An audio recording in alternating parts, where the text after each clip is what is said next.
नमस्कार दोस्तों। तो चलिए शुरू करते हैं आज का वीडियो। और आज के वीडियो में जो है मैं लेकर आया हूँ जनरल अवेयरनेस के हिस्ट्री के क्वेश्चन नंबर 31 से 40 तक। ठीक है, 3 क्लासेस आपकी हो चुकी हैं, प्लेलिस्ट लगी हुई है, देख लीजिएगा जाके। अगर आप नए हो तो चैनल को सब्सक्राइब कर लीजिएगा, वीडियो को लाइक कर दीजिएगा और शुरू करते हैं आज का सेशन। ठीक है, और देखते हैं क्वेश्चन नंबर 31। यहाँ पर टाइम ज़्यादा नहीं वेस्ट करूँगा, जल्दी जल्दी आपके 10 क्वेश्चन हो जाएंगे और पीछे भी मैंने करवा रखे हैं। ठीक है, देखते हैं question number 31।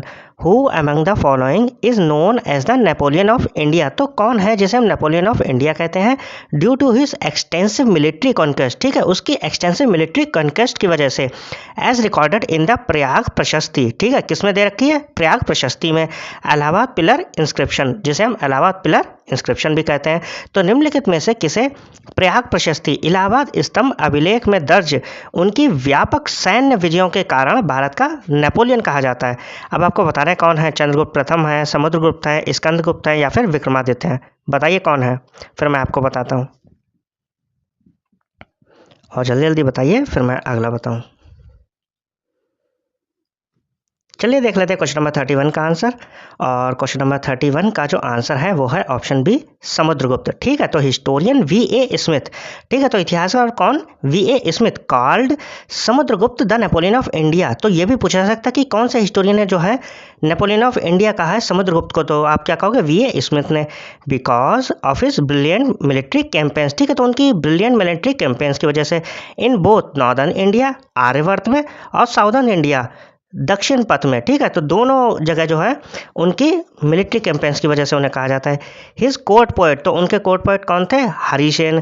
Compose the Prayag प्रशस्ति, तो प्रयाग प्रशस्ति में ये दे रखा है। ठीक है, which details these unbroken victories. Hindi में देख लीजिए।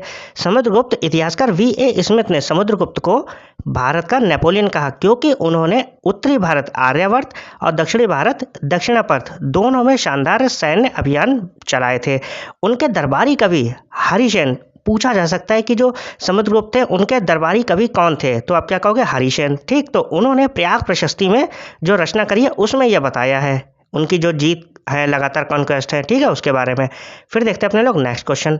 नेक्स्ट है the famous ancient university of Nalanda, a great centre of Buddhist learning, was founded by which Gupta ruler.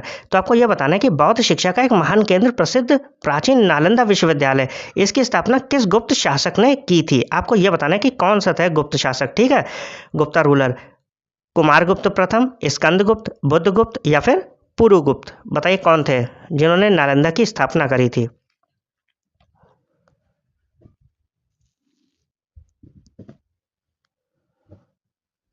चलिए देख लेते हैं क्वेश्चन नंबर 32 का भी आंसर। और क्वेश्चन नंबर 32 का जो आंसर है वो है ऑप्शन ए, कुमारगुप्त फर्स्ट। ठीक, तो Nalanda university located in modern day Bihar, तो ये भी तो पता ही होगा कि नालंदा यूनिवर्सिटी कहाँ है? बिहार में। Was established in the 5th century common era. ठीक है, तो 5वीं शताब्दी में यह बनी थी under the patronage of Kumaragupta. किसके संरक्षण में? कुमारगुप्त फर्स्ट के संरक्षण में। ऑल्सो नोन एज शक्रादित्य, तो कुमारगुप्त फर्स्ट को हम क्या कहते हैं? शक्रादित्य भी बुलाते हैं। इट फ्लोरिश्ड फॉर सेंचुरीज, ये तो पता ही है कि जो है शताब्दियों तक उसका नाम रहा था, before being destroyed by Bakhtiyar Khilji. ये भी क्वेश्चन आ सकता है कि नालंदा यूनिवर्सिटी को डिस्ट्रॉय किसने करवाया था? बख्तियार खिलजी ने। कब? 12वीं शताब्दी में। ठीक है, 5वीं शताब्दी में बनी थी और 12वीं शताब्दी में नष्ट किया था बख्तियार खिलजी ने। हिंदी में देख लीजिए, कुमारगुप्त प्रथम नालंदा विश्वविद्यालय जो आज के बिहार में स्थित है की स्थापना 5वीं शताब्दी ईस्वी में कुमारगुप्त प्रथम, ठीक है, 5वीं शताब्दी ईस्वी में कुमारगुप्त प्रथम, जिन्हें शक्रादित्य के नाम से भी जाना जाता है, के संरक्षण में हुई थी। यह कई शताब्दियों तक फलता फूलता रहा, जिसके बाद 12वीं शताब्दी के अंत में बख्तियार खिलजी द्वारा इसे नष्ट कर दिया गया। ठीक है, तो बनी किसके काल में थी? हमारे कुमारगुप्त फर्स्ट के, और डिस्ट्रॉय कर दिया था बख्तियार खिलजी ने। फिर देखते हैं question number 33। Which of the following sites is known as the earliest evidence of agriculture in the Indian subcontinent dating back to the neolithic period. तो निम्नलिखित में से कौन सा स्थल भारतीय उपमहाद्वीप में कृषि के सबसे प्राचीन साक्ष्य के रूप में जाना जाता है, जो नवपाषाण काल से संबंधित है? ठीक है, तो आपको यह बताना है कि कौन सा स्थल है भारतीय उपमहाद्वीप में कृषि के सबसे प्राचीन साक्ष्य के रूप में जाना जाता है। ठीक है, जो नवपाषाण काल से रिलेटेड है। चिरांद है, बुर्जहोम है, मेहरगढ़ है या फिर कोल्डिवा। ठीक है, कोल्डिवा। बताइए कौन सा है, फिर मैं बताता हूँ। चलिए देख लेते हैं क्वेश्चन नंबर 33 का आंसर। और क्वेश्चन नंबर 33 का जो आंसर है वो है ऑप्शन सी, मेहगढ़। ठीक, तो मेहगढ़ लोकेटेड ऑन द बोलन पास। ठीक है, तो बोलन दर्रे के पास है ये। कहाँ? बोलन दर्रे पे, इन मॉडर्न डे पाकिस्तान। कहाँ? पाकिस्तान में। तो मेहगढ़ पाकिस्तान में है। Is a crucial Neolithic site that provides the earliest evidence of farming. ये अर्लीस्ट एविडेंस किसके प्रोवाइड कराती है? फार्मिंग के, व्हीट एंड बार्ले, गेहूँ और जौ के। एंड हर्डिंग, मतलब कि जो पशुपालन था, कैटल, शीप एंड गोट्स का। कहाँ? साउथ एशिया में। Dating back to around 7000 BCE, before common era. ठीक है, कब? 7000 BCE, मतलब कि ईसा पूर्व से 7000 साल पहले तक के। ठीक है, ये एविडेंस प्रोवाइड कराती है। हिंदी में देख लीजिए, मेहरगढ़ जो आज के पाकिस्तान में बोलन दर्रे पर स्थित है, एक महत्वपूर्ण नवपाषाण कालीन स्थल है।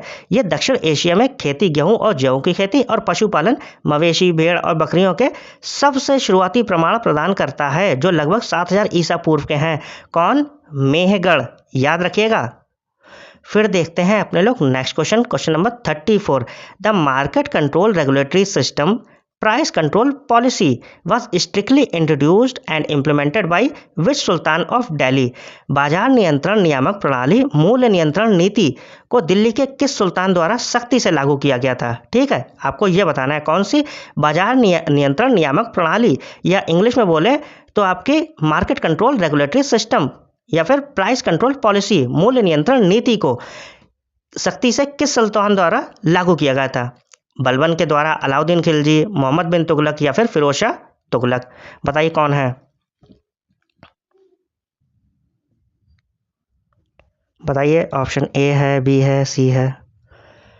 चलिए देख लेते हैं क्वेश्चन नंबर 34 का आंसर। और क्वेश्चन नंबर 34 का जो आंसर है वो है ऑप्शन बी, अलाउद्दीन खिलजी। ठीक, तो Alauddin Khilji implemented a highly centralised market regulatory system.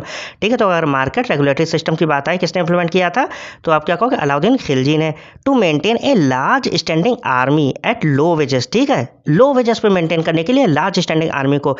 He fix the prices of essential commodities, तो जो भी ज़रूरी सामान थे उनका प्राइस जो है फिक्स किया उसने। इस्टेब्लिश सेपरेट मार्केट्स, और अलग से मार्केट भी, सेपरेट मार्केट इस्टेब्लिश किए, जिसे हम क्या कहते हैं? सराय अदल। And appointed strict market inspectors, और अलग से अपॉइंट किए स्ट्रिक्ट मार्केट इंस्पेक्टर्स भी, नोन एज शाहना ई मंडी। ठीक, हिंदी में देख लीजिए, अलाउद्दीन खिलजी इसका आंसर है। ठीक है, मार्केट कंट्रोल रेगुलेटरी सिस्टम को इसी ने इंप्लीमेंट किया था। हिंदी में बोले तो बाजार नियंत्रण नियामक प्रणाली या फिर मूल्य नियंत्रण नीति अलाउद्दीन खिलजी ने इंप्लीमेंट की थी। अलाउद्दीन खिलजी ने कम वेतन पर एक विशाल स्थायी सेना बनाए रखने के लिए एक अत्यधिक केंद्रीकृत बाजार विनियमन प्रणाली लागू की। उसने आवश्यक वस्तुओं की कीमतें तय की, अलग अलग बाजार सराय ए अदल स्थापित किए और शहना ए मंडी। ठीक है, अगर पूछा जाए शहना ए मंडी किसने स्थापित करी थी? अलाउद्दीन खिलजी के नाम से जाने वाले सख्त बाजार निरीक्षकों को नियुक्त किया था। ठीक है, फिर देखते हैं अपने लोग नेक्स्ट क्वेश्चन। नेक्स्ट हमारे पास question number 35। The structure of Buland Darwaza at Fatehpur Sikri was build by emperor Akbar to commemorate his victory over which region. तो वो ये पूछ रहा है कि फतेहपुर सीकरी में बुलंद दरवाजा का निर्माण सम्राट अकबर ने किया। ठीक है, किस क्षेत्र पर अपनी विजय की स्मृति में किया था, यह बताना है आपको। ठीक है, कि कहाँ पर जीते थे उसकी स्मृति में यह बनवाया था फतेहपुर सीकरी में बुलंद दरवाजा। बंगाल में, मेवाड़ में, गुजरात में या फिर दक्कन में? बताइए। चलिए देख लेते हैं क्वेश्चन नंबर 35 का आंसर। और क्वेश्चन नंबर 35 का आंसर है ऑप्शन सी, गुजरात। ठीक है, तो Akbar build the massive 54 metre high Buland Darwaza gate of magnificence in 1601 CE, तो 1601 कॉमन एरा में बनवाया था इसने एट फतेहपुर सीकरी। कहाँ? फतेहपुर सीकरी में। To celebrate his successful military campaign and conquest of the wealthy province of Gujarat, तो गुजरात में ये जीते थे, उसकी खुशी में, स्मृति में यह बनवाया गया था बुलंद दरवाजा। ठीक है, फतेहपुर सीकरी में। कब? 1573 में गुजरात में जीते थे ये। ठीक है, अकबर ने 1601 में फतेहपुर सीकरी में 54 मीटर ऊंचा विशाल बुलंद दरवाजा, शान का दरवाजा बनवाया था। इसे उन्होंने अपने सफल अभियान, सैन्य अभियान और 1573 ईस्वी में गुजरात के समृद्ध प्रांत पर अपनी जीत का जश्न मनाने के लिए बनवाया था। ठीक है, गुजरात में जीते थे इसीलिए बनवाया था फतेहपुर सीकरी में 54 मीटर ऊंचा विशाल बुलंद दरवाजा अकबर ने। अब देखते हैं next question. Who among the following Sikh gurus compiled the Adi Granth, तो कौन से सिख गुरु हैं, कौन से नंबर के? ठीक है, आपको नहीं, नंबर नहीं है, यही नाम बताना है उनका, जिन्होंने आदि ग्रंथ the Holi scripture of Sikhism उसकी रचना की एंड कंस्ट्रक्टेड द हर मंदिर। ठीक है, हरमंदिर साहिब या फिर गोल्डन टेम्पल, हाँ गोल्डन टेम्पल की स्थापना इन्होंने करवाई थी। हिंदी में देख लीजिए, निम्नलिखित सिख गुरुओं में से किसने आदि ग्रंथ सिख धर्म का पवित्र ग्रंथ का संकलन किया और हरमंदिर साहिब या फिर स्वर्ण मंदिर का निर्माण करवाया? गुरु नानक देव, गुरु अर्जन देव, गुरु हरगोविंद या फिर गुरु गोविंद सिंह? बताइए कौन है। चलिए देख लेते हैं इसका आंसर, और इसका आंसर है ऑप्शन बी, गुरु अर्जन देव। ठीक, तो Guru Arjan Dev the 5th six Guru compile the Adi Granth. तो गुरु अर्जन देव जो थे वो 5वें सिख गुरु थे और इन्होंने कंपाइल किया था आदि ग्रंथ कब? 1604 कॉमन एरा में। Collecting the hymns of previous gurus and various Hindus and Muslim saints. तो ये जो हाइम्स थी, जो श्लोक कह सकते हो, ठीक है, वो इन्होंने कहाँ से ली थी? पिछले जो गुरु थे हिंदू और मुस्लिम, उनसे। He also designed and build the Harmandir Sahib in Amritsar, और इन्होंने हरमिंदर साहिब या फिर गोल्डन टेम्पल की भी स्थापना करी थी। हिंदी में देख लीजिए, गुरु अर्जुन देव। 5वें सिख गुरु गुरु अर्जन देव ने 1604 ईस्वी में आदि ग्रंथ का संकलन किया, जिसमें उन्होंने पिछले गुरुओं तथा विभिन्न हिंदू और मुस्लिम संतों के भजनों को एकत्रित किया। उन्होंने अमृतसर में हरमंदिर साहिब की, कौन सा? हरमंदिर, ठीक, साहिब की रूपरेखा भी तैयार की और उसका निर्माण करवाया, जो गोल्डन टेम्पल है। ठीक, फिर देखते हैं next question 37। The incentive of separate electorates, ठीक है, for Muslims was the first introduced in British India through which of the following reforms. तो किस रिफॉर्म के तहत जो है incentive of separate electorate Muslims के लिए इंट्रोड्यूस किया गया?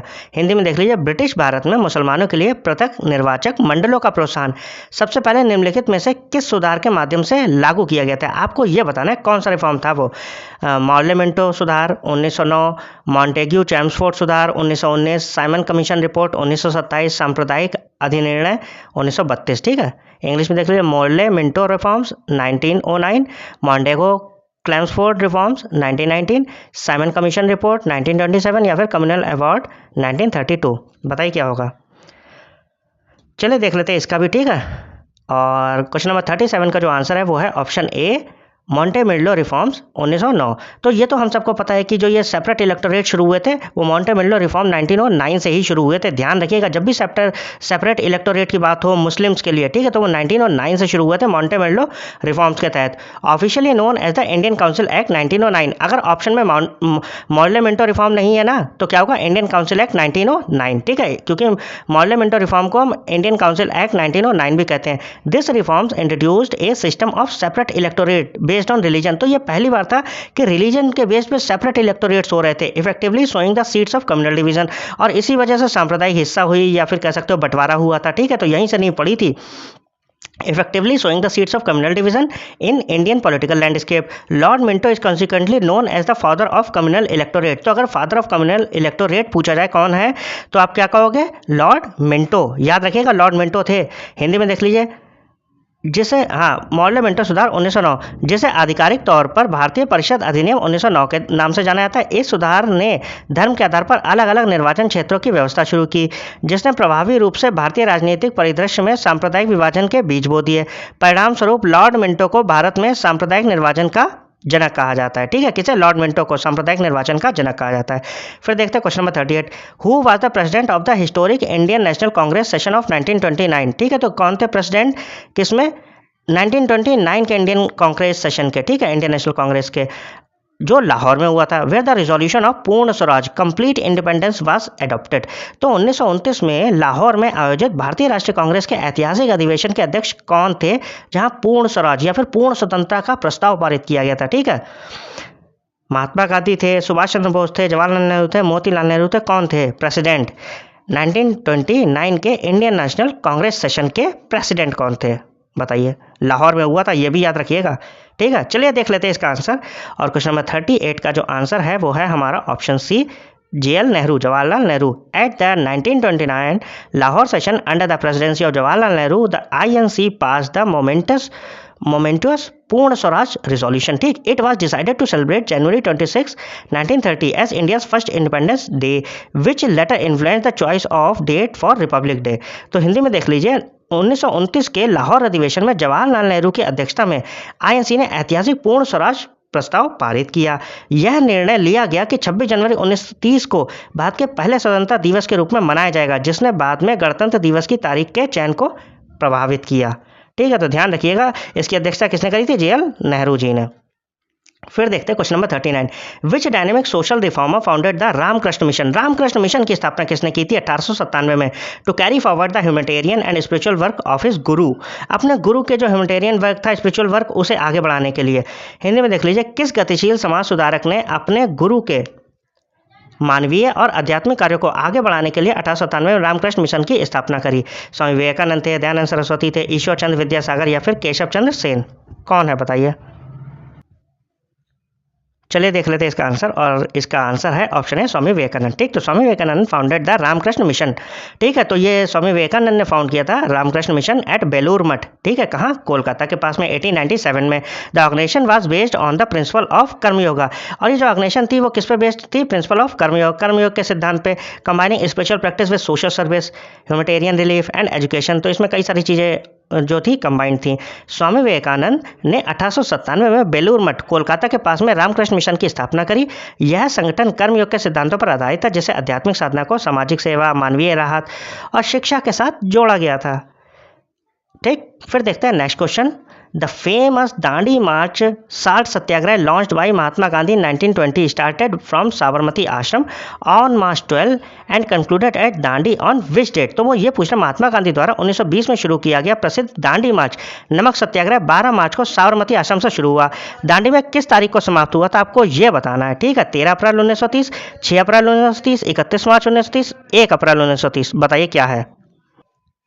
चलिए देख लेते हैं इसका भी आंसर, और इसका आंसर है ऑप्शन बी, अप्रैल 6, 1930। तो Gandhi along with 78 chosen followers, तो अपने 78 चूजन फॉलोअर्स के साथ मार्च फॉर 24 डेज, 24 दिनों तक जो है मार्च की थी, ओवर ए डिस्टेंस ऑफ रफली 240 माइल्स। ठीक है, 240 माइल की थी, from Sabarmati Ashram to the coastal village of Dandi. ठीक, साबरमती आश्रम से कोस्टल विलेज दांडी के। He reach Dandi on April 5। ये दांडी कब पहुंचे थे? 5 अप्रैल को। And formally broke the salt law on morning of April 6।